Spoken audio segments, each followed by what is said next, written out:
કેમ છો સર? મજામાં? અરે એકદમ મજામાં. તમે કેમ છો? બસ સર, નવરાત્રી માટે તમે અમદાવાદ સ્પેશિયલ આવતા હો છો, ઓ યસ. તો દિવાળીમાં તમે અમદાવાદ પ્રિપેર કરો કે પછી મુંબઈ? અમદાવાદ.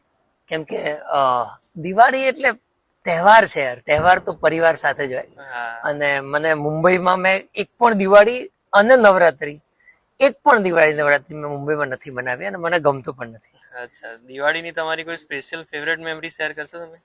દિવાળીની યાર બહુ બધી મેમરીઝ છે. અમે પપ્પા નાના હતા ત્યારની જ મેમરીઝ હોય. મોટા થયા પછી તો બધી ફ્રેન્ડ્સ વાળી મેમરી હોય અને મેજરલી એ દિવાળી અને બેસતા વર્ષ પછી શરૂ થતી હોય કે જ્યાં તમે ટ્રીપ પર ગયા હોય.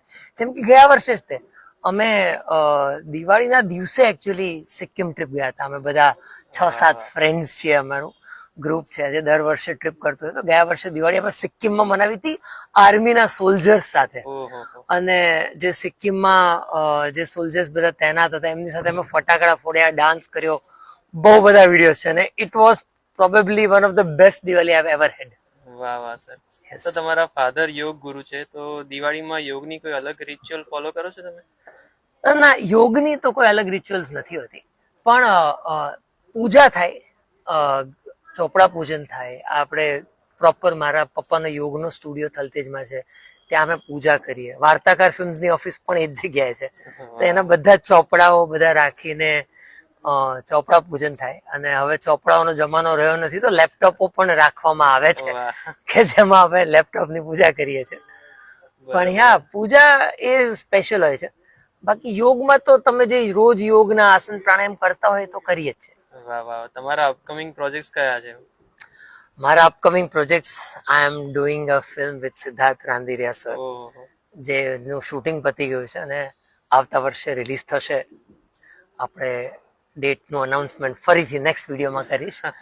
અને એક હિન્દી ફિલ્મ પણ કરી છે, એ પણ મતલબ બહુ જલ્દી આવતા વર્ષે રિલીઝ થશે. આ 2 વસ્તુ છે. વાહ વાહ. વાર્તાકારના અંડરમાં હવે કયા પ્રોજેક્ટ્સ આવવાના? વાર્તાકારના અંડરમાં આ સિદ્ધાર્થ સર વાળી ફિલ્મ વાર્તાકાર ફિલ્મ્સની અંડર જ આવશે. વાહ વાહ. તો એ બસ આવતા વર્ષે આવી જાય, ફિંગર્સ ક્રોસ્ડ. અને ફિલ્મ બહુ સરસ બનીને આવી છે, બહુ મજા આવશે લોકોને. વાહ વાહ. દિવાળી માટે તમારા ફેન્સ માટે કોઈ મેસેજ આપવા માંગશો?